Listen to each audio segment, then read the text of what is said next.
Hello mga ka-farm. Shout out pala sa lahat ng mga farmer. Sa tanan ng mga farmer diha, shout out.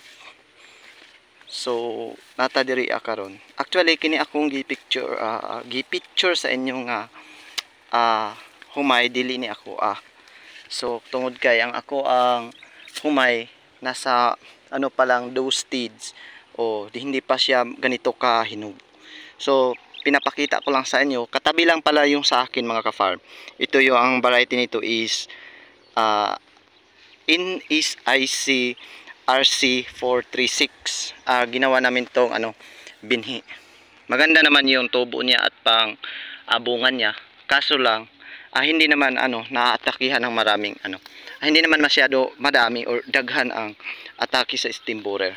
So, ang tawag sa atake pag ingon ani ng kuan mga ka-farm is white heads. So, balik ta diri ang mga ka-farm.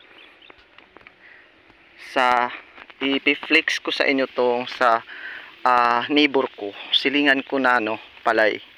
Ang variety nito is hybrid to mga ka-farm, Biganti Plus. At ganito lang, medyo kapos tayo sa patubig or kapos sila sa patubig dito banda. Hindi masyado nagbigay ng maraming tillers or suwi. So kaya lang, hindi masyado madami yung productive tillers niya.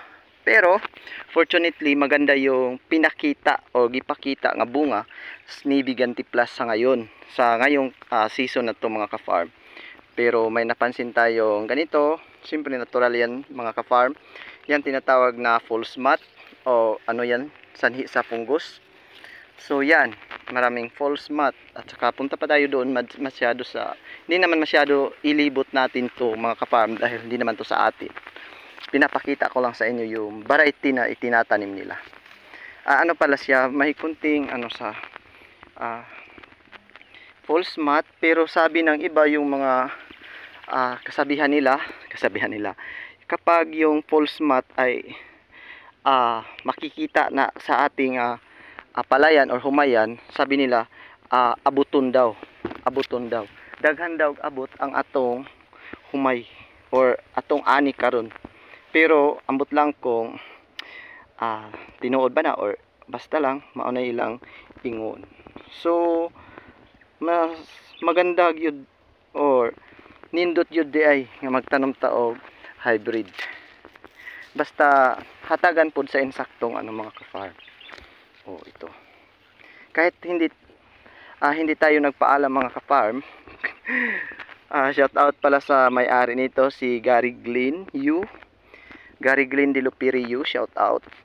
Maganda ang palay mo. Congratulations. Ngayong cropping na ito is nakuha mo yung magandang siyempre aanihin to mga katapusan siguro, I don't know. Pero magpaalam tayo dito sa video na kuha tayo ng tawag dyan 10 ba? Na lang, kuha tayo ng kahit lang 5 panikol or uhay. Dalawa lang kukunin natin dyan dahil sisilik pa tayo dito sa unahan. Siyempre ibang panikol para hindi naman bias yung natin bilang bilangin natin or kung ilang greens ang nakadikit or ilang productive greens ang mabilang natin. Sakto na, 5 na to. Hindi na masyado malulugi yung may-ari nito mga ka-farm. So syempre ito na mga ka-farm, nakuha na ko 5 panicles or uhay. So yun, bibilangin natin, uwi tayo sa bahay, tapos doon tayo magbilang mga ka-farm. Yun dahil alam nyo mga ka-farm, mayroon naman akong ganitong variety na itinatanim ngayon, subalit hindi pa siya hinog. At ito muna ginawa kong sample dito sa kabilang area. So kukunin ko na lang yung ko mga ka-farm, yung sundan ko ba. Tsaka dito na lang tayo dadaan, papunta na tayo doon sa kabilang bahay, doon sa unahan. Doon mga ka-farm. So Yan, maganda yung kung maganda ba yung performance nitong variety na to, bibilangin natin. So while pauwi tayo mga ka-farm, iti-flex ko na lang din sa inyo tong isang variety na itinatanim ko mga ka-farm. Nasa dose stage na to mga ka-farm. Na ganito na yung status niya mga ka-farm. Yan, ito pala ay sa baguhan pa lang dyan. Kung magtatanong kayo anong variety nito, ano na to, RC436 o mauni siya, uhay sa RC436. Kapag malayo sa camera mga ka-farm, parang hinog na siya, pero sa sikat lang yan ng araw mga ka-farm.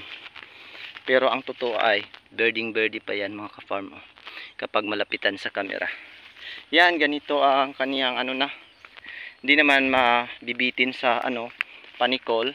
Maganda naman yung pinapakita niya ngayon, yung palay, yung inbreed rice production ko, rice seed production.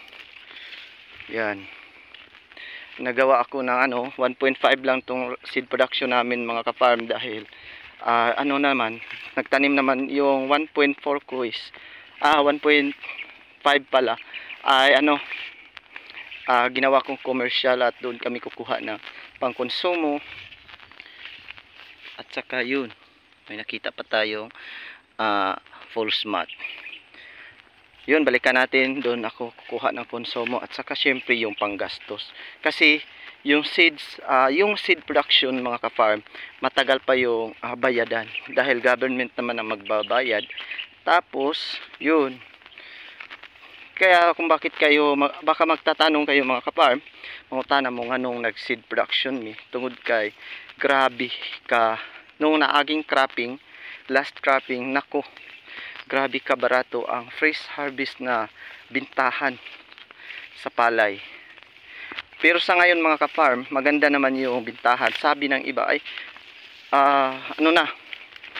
nasa 20, ang range ay 22 to 24 per kilo. Fresh harvest na yan mga ka-farm. Iwan ko kung makakaabot ba ako niyan sa commercial rice production, commercial rice ko na area, dahil hindi pa lahat ng nasa flowering stage pa yung mga ka-farm, yung madaanan naman natin yung Biganti Plus ko. At yun ang sagot sa kung bakit ako doon kukuha sa neighbor panicol, dahil hindi pa mabilang yung sa aking hybrid, kasi papalabas pa lang yung panicol at wala pang laman. Yan, na magandang panahon ngayon mga ka-farm, ngunit parang sobrang init na yung pun ko.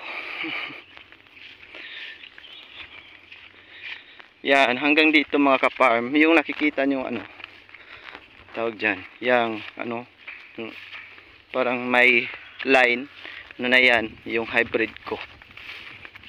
Hanggang dito lang mga ka-farm yung seed production ko mga ka-farm. Yan.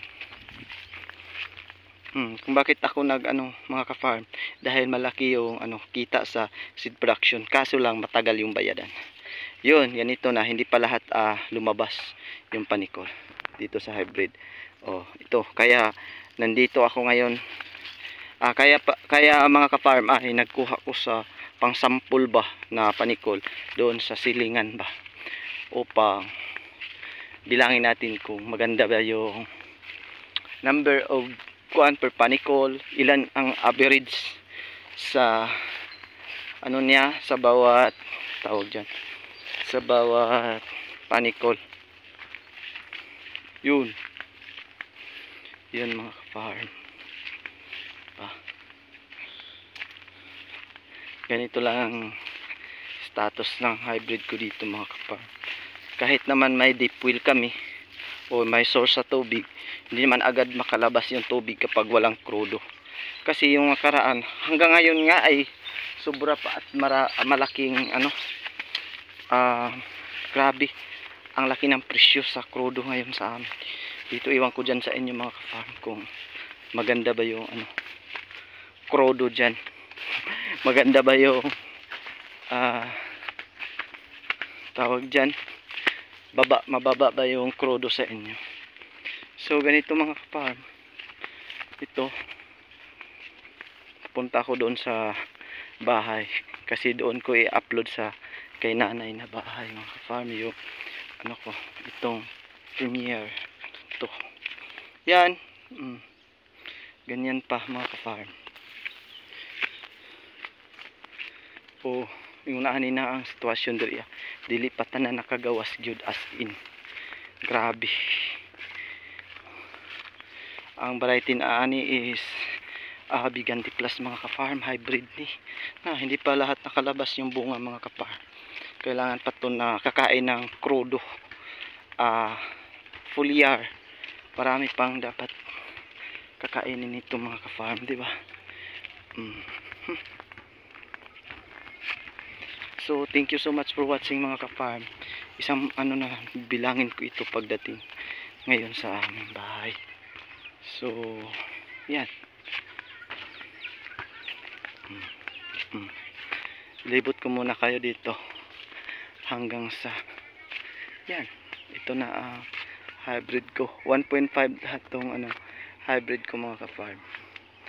Hanggang doon sa kung saan tayo nanggaling, doon tayo galing kanina mga ka-farm.